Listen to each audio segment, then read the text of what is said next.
YouTube? This is Print Practical. It's a super exciting day.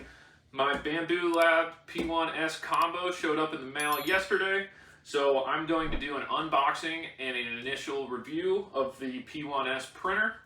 This does come with the AMS unit. I'm going to save the setup of the AMS and initial review of that for another video, but let's do an overview of the printer while I'm getting this thing out of the box and up into its new place. The Bambulab P1S was released in July 2023 with a retail price of $6.99, or the combo price with the AMS at $9.49. If you go to buy the AMS separately, you're going to be paying $3.49, so technically you're saving $100 if you buy the AMS at the same time with the printer. It has a build volume of 256 by 256 by 256, a max speed of 500 millimeters a second, and max acceleration of the tool head is 2,000 millimeters a second. The hot end is an all-metal hot end and a direct drive extruder. Has a stainless steel nozzle with a max hot end temperature of 300 degrees C. The P1S differs from the P1P in that it comes fully enclosed from the factory. It has an enhanced tool head cable with a cable chain. It has some additional components and electronics to allow for better cooling. And it has an activated carbon filter for when you're printing those more difficult materials like ABS, where there's a little bit of an odor that comes off on the prints. Bambulabs says that this printer is ideal for PLA, PETG, TPU, PVA, PET, ABS, and ASA, along with being capable for printing PA and PC filaments. The quick start guide was just taped onto the top of the unit here, so I'm already starting to take a look to see what I need to do next. In the box was the printer itself that was wrapped in all that plastic. It looks like they give us 250 grams of PLA Basic in orange. They also give us 250 grams of PLA Basic in green. And they also give us bamboo support material for PLA, and this is also 250 grams. So your experience might be different depending on if you bought the unit itself or with the AMS and the colors that you get, but it seems like with the AMS it comes with these three filaments. First thing they want us to do is take off all this plastic on the top because the accessory box is right here.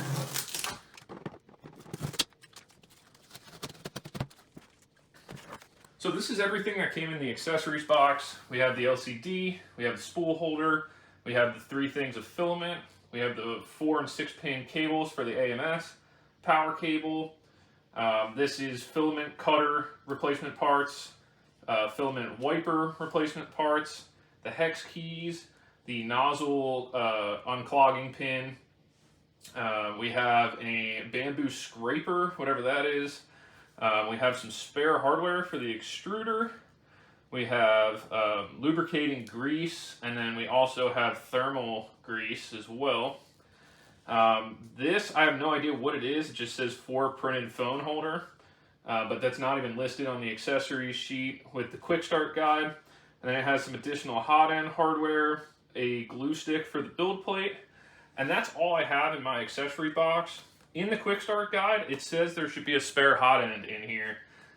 It is not in the box, so it's got to either be in the printer or I'm missing that part, so that's something I'll have to contact Bamboo about, but we'll see. Next thing we need to do is uncover the front door, and there should be 2 Allen wrench bolts in there that are for shipping to hold the AMS, so let's get those out.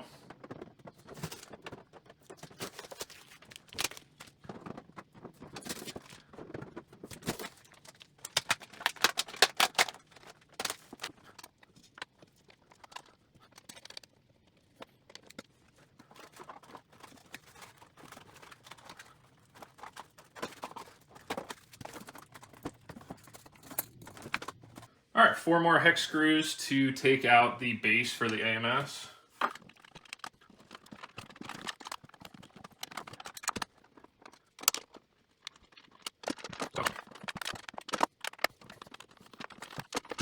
Now they want us to remove the cardboard from the tool end and this styrofoam piece here in the chute.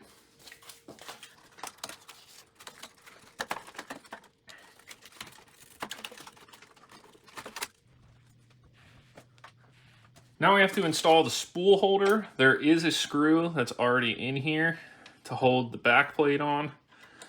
So we're going to remove that. And then the spool holder comes with 2 screws that are a little longer.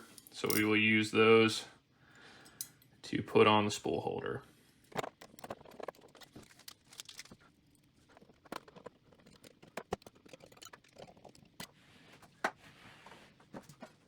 All right, now we got 1, 2, and we probably have a 3rd screw back there. Yep, that we need to take out to unlock the hotbed.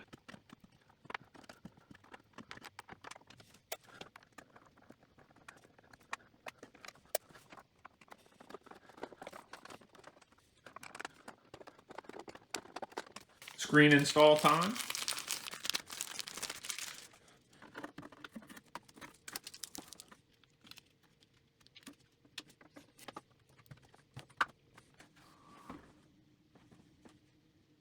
Before use, please make sure that you have read the user manual carefully.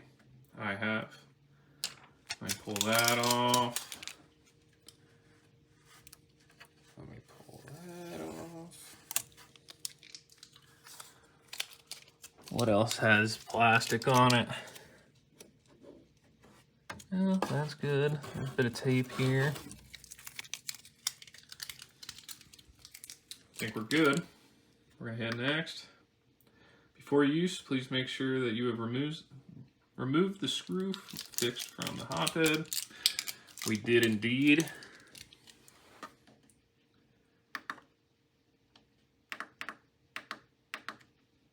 All right, so the previous screens just wanted me to add this printer to my Bamboo Handy app. So we are good to go. It says it's gonna run a self-test. So I'm gonna hit start.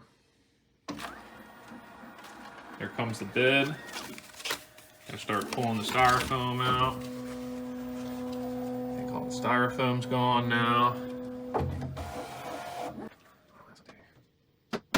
All right, it's heating up the nozzle. I'm gonna put some inland PLA, light blue in there. This is something that I had loaded up on the Ender 3 Max before I took it off the table. So I'm gonna save the Bambulab filament for when I do the AMS review, but let's give this a try and see how it does.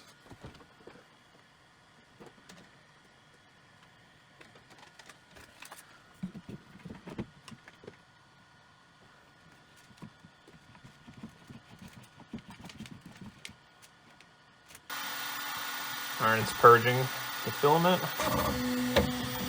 Just cut it off, do a little wipe. One thing that I noticed is that the poop chute on this thing comes right out the back and there's nothing to catch it. So I was finding pieces of filament back here. That's one thing that I didn't realize, so I'm gonna have to put something back here. So everybody typically does a benchy as their first print or a calibration cube. Today we're gonna be doing a Fred the Frog. He's got quite the dump truck on him.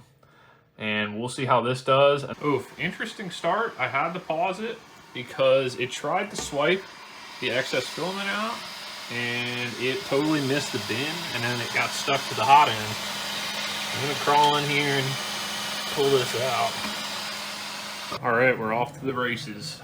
So I'll check back in when this print's done.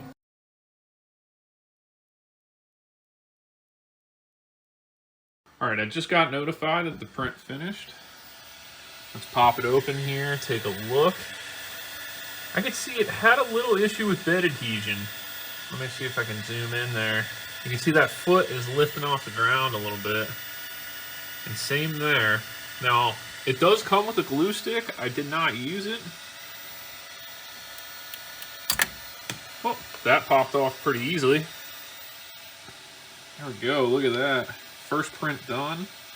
Look at that badonk. I just realized that my printer is configured for a cool plate, but when I actually look at the printer, it has a textured PEI plate.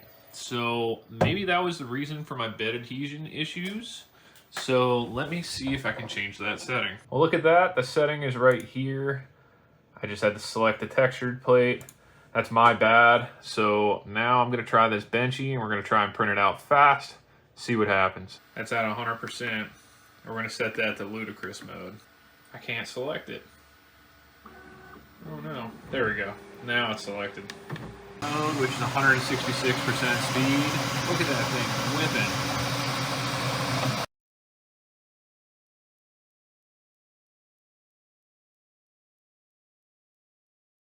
The print just finished. The bed adhesion issue is definitely not a problem anymore.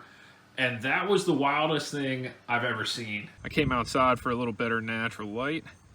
This is just incredible. I mean, there's definitely some deformation here at the front of the bow, but other than that, this thing came out almost flawless, and the printer was just whipping back and forward so much, shaking the table violently, and it still produced something that is just almost flawless. It's incredible. Definitely something that you want to experience. Here's a close-up of this little guy in the light. All right, after 2 successful prints, let's go over my first impressions of this printer. For setup, super easy. Like, it was only 3 very basic diagrams on the startup guide that showed you which screws to remove, and then just hooking up the LCD. It was super easy. You could easily set this up in 15 minutes as a beginner with no experience in 3D printing. The print quality, I could say that it's very good. I can't say much about it because I've only done 2 simple prints. I'm gonna do a larger review of this printer in a few months after I get a lot more printing time into it, but so far the results are great. The print speed of this thing is incredible in ludicrous mode. I mean, that was a wild experience to watch. The whole table was shaking, making tons of noise. Coming from an Ender 3 V2 and Ender 3 Pro, I mean, this thing just blew it out of the water. That was definitely something to watch, and it's a really cool experience. There was only a few little hiccups that I ran into during this unboxing and initial impressions. One, I did not get a spare hot end like it said in the startup guide that should be in the accessories box. I opened up a case with bamboo support, and we'll see how long that takes to resolve. 2, the slicer automatically put the cool plate on the printer, and this came with a textured PEI plate, which caused some bed adhesion issues on my first print. No biggie, but it would have been nice for either the startup guide or the slicer to tell me when I was first setting it up that you should check to make sure that you have the right plate on the printer. And the last little hiccup was the first attempted print. When it purged the nozzle, it tried to go do the whole wiping process, and it missed the trash chute with the filament, which caused the filament to get pushed into the nozzle when it was doing its bed leveling procedure. Just watch out for that. You never know when that could happen, and I don't know how often it's going to happen. It definitely didn't happen on the second print. Could be the filament that I have, I don't know. But definitely something to watch out for. And overall, just wow. I'm super excited. I'm hoping that this becomes my workhorse printer where I can just hit print and do cool things. I'm tired of working on all my old Enders. I just want something that I can click print and have a guaranteed result at the end. So this is going to be super exciting. Thanks for watching. Subscribe, and I'm going to do an AMS review shortly along with just a ton of other projects with this printer. Thanks for watching.